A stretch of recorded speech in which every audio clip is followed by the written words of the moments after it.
Hello दोस्तों, Manju Hindi story में आपका स्वागत है। आज की कहानी है बेटियों की माँ। सुनंदिनी और मीरा को उनकी भाभी दिल में भरी नफरत से इतना स्वागत कर रही थी कि दोनों को उनकी बातें सुनकर आंसू बहाने के अलावा और कोई रास्ता नहीं था। दीदी, आप लोग यहाँ अपनी माँ से मिलने आई हैं ना, तो उनसे मिलिए और फिर अपने काम से काम रखिए। बिना मतलब मेरे काम में पड़ने की जरूरत नहीं है। आखिर बर्दाश्त की भी हद होती है। मैं भी आप लोगों की ही उम्र की हूँ। मुझ में भी आपकी जितनी समझ है। मुझे मेरे काम में दखल अंदाजी पसंद नहीं है। सुनंदिनी और मीरा की भाभी ने मुंह तोड़कर जवाब दिया। अपने ही भाभी की बात सुनकर सुनंदिनी और मीरा चुप रह गई। आखिर बोलती भी क्या। भाभी तो सीधे मुंह बात भी नहीं करती थी। दोनों बहनों ने भाई अनुज की तरफ देखा, इस उम्मीद के साथ कि भाई तो कुछ बोलेगा भाभी को, लेकिन वो तो नजरें झुकाए चुपचाप बैठा हुआ था। दोनों बहनें बेइज्जती का घूंट पीकर रह गईं। आखिर जानती थीं कि अगर वो कुछ बोलेंगी तो बाद में भाभी माँ का जीना हराम कर देगी। आज साल भर बाद दोनों बहनें अपने मायके आई थीं, पर मायके में इतना कुछ बदल चुका है, ये सोचकर यह उनकी सोच से भी बाहर था। जिस घर में कभी माँ बाप की चलती थी, आज वहाँ बहू का सिक्का बोल रहा था। आखिर भाई इतना चुप कैसे हो गया। वो तो माँ के खिलाफ कुछ भी नहीं सुन सकता था। मायके में बेटियों का ऐसे स्वागत होगा, इसका अंदाजा उसको बिल्कुल नहीं था। ये तो तय है कि किसी इंसान के जाने के बाद बदलाव होता है, पर पिताजी के जाने के बाद ऐसा क्या हुआ जो घर का माहौल इतना ज़्यादा बदल गया। पिताजी के सामने तो भाभी कुछ कह नहीं पाती थी, पर अब इतनी हिम्मत कहाँ से आ गई भाभी में। अभी और भाई की शादी पिछले साल ही हुई थी। छोटे भाई की शादी में दोनों बहनें मायके आई थी। तब घर में सब कुछ ठीक था। जब भी सुनंदिनी और मीरा ससुराल से आती थी तो उनका स्वागत बड़े अच्छे से होता था। माँ और भाभी उनकी मनपसंद चीज़ें बनाकर रखती थी। पिताजी शाम को बाजार से आते समय कुछ न कुछ लेकर जरूर आते थे। जानते थे कि बेटियों को बाजार की चीज़ें बहुत पसंद हैं, और सिर्फ ऐसा नहीं कि सिर्फ बेटी के लिए लेकर आए हों, साथ में बहू के लिए भी उसकी पसंद की चीज़ें जरूर लेकर आते थे। लेकिन पिछले साल पिता की अचानक मौत हो गई। उसके बाद बेटियां सिर्फ एक बार मायके आई थी, उसके बाद अब आई हैं। बच्चों की पढ़ाई, घर की जिम्मेदारी के चलते आना नहीं हो पाया था। अब जब यहाँ आई तो यहाँ का तो माहौल पूरा ही बदल चुका था। कल से देख रही थी कि माँ चुप हो चुकी थी। अब वो ज़्यादा कुछ बोलती नहीं। साड़ियाँ भी कितनी घिस चुकी थी, उन्हीं को पहने जा रही थी। माँ कभी भी बिना प्रेस की साड़ियाँ नहीं पहनती थी।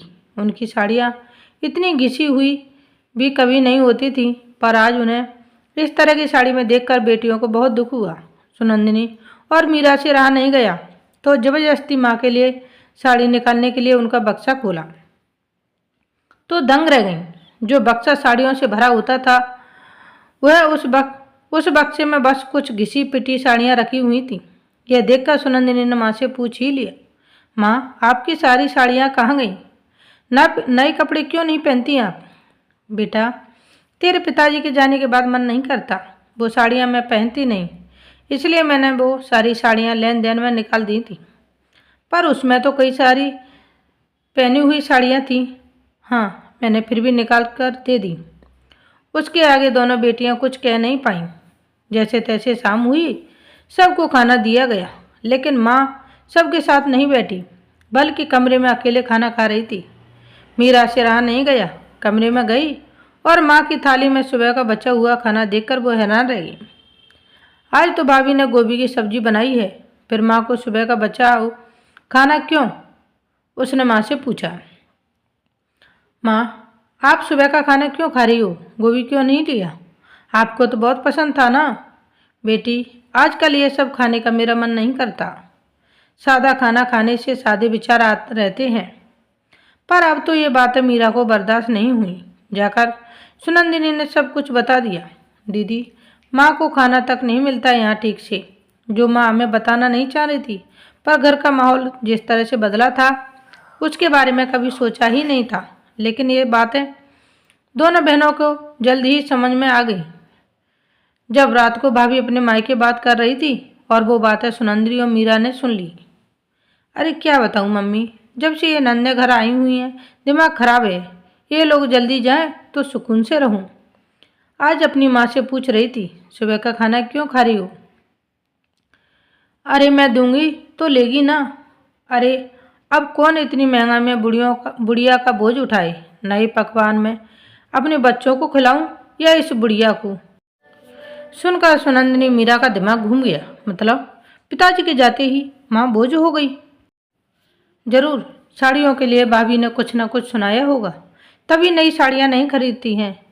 भाभी अपनी मनमानी करती है, पर भाई कुछ बोलता क्यों नहीं है?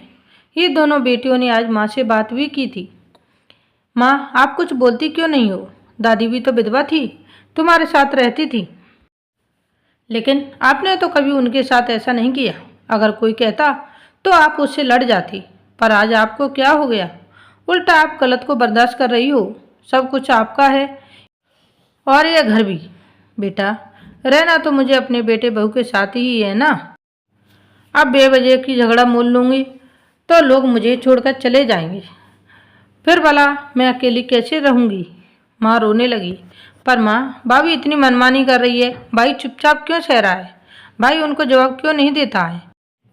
पहले शुरू शुरू में अनुज जवाब देता था, पर हर रोज बहू लड़ जाती थी, बच्चों को बहुत मारती थी, तो मैंने ही अनुज को मना कर दिया।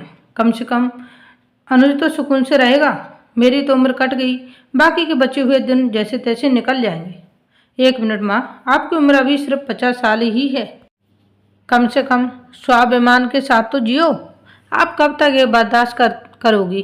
घर आपका, स्वाभिमान आपका, हम बच्चे भी आपके, लेकिन हुक्म भाभी का चल रहा है। ये तो गलत है।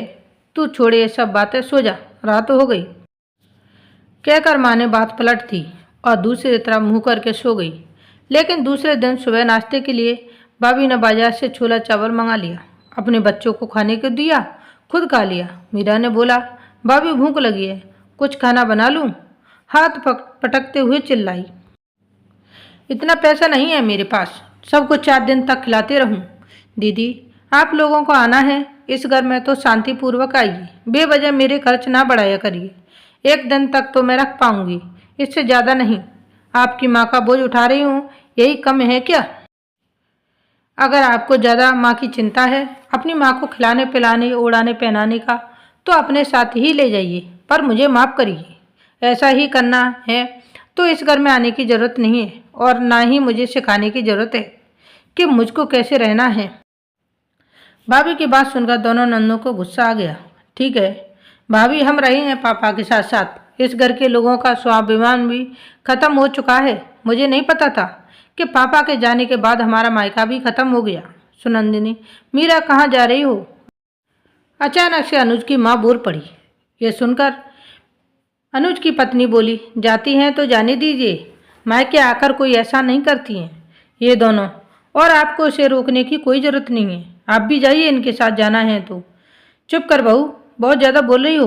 तू कौन है मुझ पर हुक्म चलाने वाली? मैं चुपचाप बर्दाश्त करती हूँ तो इसका मतलब ये नहीं कि मुझे बोलना नहीं आता है। मैं अपने घर में शांति रखने के लिए चुप रहती हूँ। खबरदार जो मेरी बेटियों को कुछ भी कहा तो। अच्छा, आज तो बेटियों को देखकर जबान खुल गई बुढ़िया की। सारी जिम्मेदारी हम निभाएं और यहाँ बेटी के लिए जबान खुल रही है। भूलो मत, आप हमारे साथ रहती हो, बहू ने बेशर्मी से कहा। भूल गई हो क्या? बहू बोली। नहीं भूली हूँ, मैं कुछ भी नहीं भूली हूँ। पर बहू, तू भूल गई है, ये घर मेरा है और मैं तुम्हारे साथ नहीं, तुम मेरे साथ रहती हो। चाहे तो आज तुम्हें घर से निकाल सकती हूँ। अच्छा, तो फिर रहेंगे किसके साथ, बताओ मुझे? कौन उठाएगा आपकी जिम्मेदारी? मेरी जिम्मेदारी मैं खुद उठा सकती हूँ। तो ये मुझे तेरी ज़रूरत नहीं है। अपने स्वाभिमान को मारकर मैंने बहुत जी लिया। तुझे जाना है तो शौक से जा सकती है। आज सास की बात सुनकर अनुज की पत्नी के होश उड़ गए। आप खड़े खड़े क्या सुन रहे हो? अपनी माँ को समझाते क्यों नहीं कि अपनी बहू से झगड़ा करना उन्हें भारी पड़ सकता है? मैं क्या समझाऊं? जब मैं तुम्हें नहीं समझा पाया तो अपनी माँ को कैसे समझाऊं? वैसे माँ सही कह रही है, वो आज हमें इस घर से निकाल सकती है। उनके पास इसका पूरा हक है। कानूनी रूप से घर उनके नाम है। हमें अपने घर से निकाल सकती हैं और कल को प्रॉपर्टी अपनी बेटी के नाम भी कर सकती हैं। अब यह तुम पर निर्भर करता है कि तुम्हें किराए के घर में रहना है या नहीं। मैंने तुम्हें बता दिया, अब तुम देख लो कि झगड़ा करना किसको भारी पड़ेगा।